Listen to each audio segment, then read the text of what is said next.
l'allée qu'on a vue. Ouais. Faut pas faire trop de bruit parce que il y a vraiment des bâtiments pas loin. Franchement, c'est grave stylé.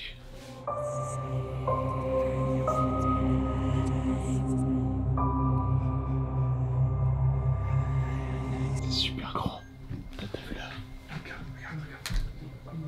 Ah, il y a des gants au sol, les gars. Il y a des gants et des chaussures. C'est récent, ça.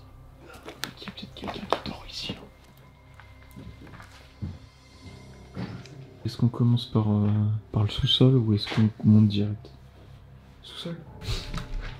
On est parti pour un petit sous-sol.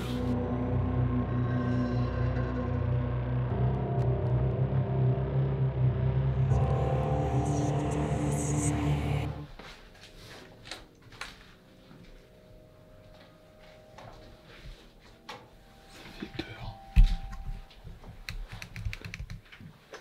Par contre là, ça peut s'effondrer, les gars. Putain, c'est quoi cet endroit? Gros, derrière, il y avait un sachet de capote. Imagine des gens qui viennent ken ici.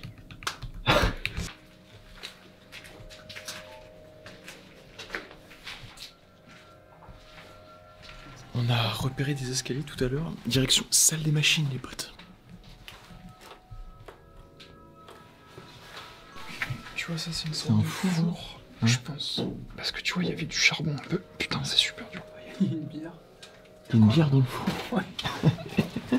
Le mec, elle était trop froide à son goût, tu vois. Les terres du château remontent au XIVe siècle. À l'époque, le domaine est un domaine seigneurial, dont la renommée s'étend jusqu'à Paris. En 1555, Anne de Pisseleu, qui était la favorite du roi François Ier, a hérité du château. Chaque propriétaire va apporter des agrandissements au domaine, notamment en construisant des écuries, un pigeonnier ou encore des aqueducs souterrains. Mais malheureusement, plusieurs faits tragiques concernant les différents propriétaires hantent le lieu. Nous sommes en 1792, pendant la Révolution française. L'actuel propriétaire du château avait peur de voir sa propriété vendue en tant que bien public.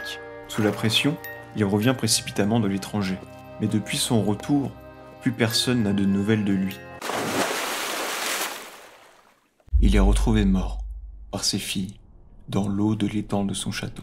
Les autorités parleront, sans trop d'informations, d'un suicide. Par la suite, c'est un couple qui va acquérir le château. Mais dans la nuit du 7 au 8 janvier 1873, un terrible malheur va s'abattre sur eux. Ils seront retrouvés morts, main dans la main, dans leur poulailler. Les autorités parleront cette fois-ci d'un assassinat.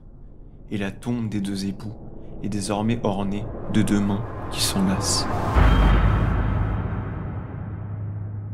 Pendant la Seconde Guerre mondiale, c'est la famille Westweller, d'origine israélite, qui était propriétaire du lieu. Mais un jour, un groupe de militaires du Troisième Reich débarqua pour contrôler le domaine. La famille Westweller, étant sur place au moment de l'invasion de ses propriétés, a vécu l'horreur et a été victime de monstruosités sans nom.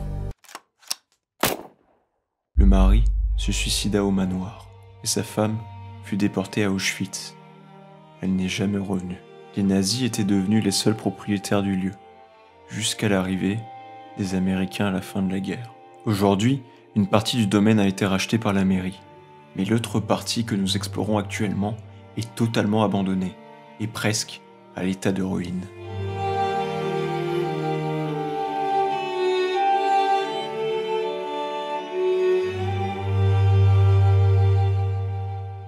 On passe à l'étage, les potes.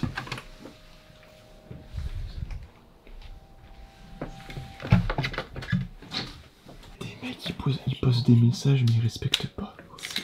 Pas ici le suicide, quoi. Après, il y a écrit Vive les MILF. Ah bah alors, bah, ça va. T'as vu le plancher là-haut? Ah ouais, le plancher il est totalement mort. Il est mort. Regardez. Les amis, on est au deuxième étage. Le sol, il est totalement éclaté. Il y a des trous partout. Ouais, dans Uncharted, il saute, hein. Mais ça donne envie de le tenter. Là, tu finis en Mec, dessous, tu te finis empalé dans les trucs. horrible.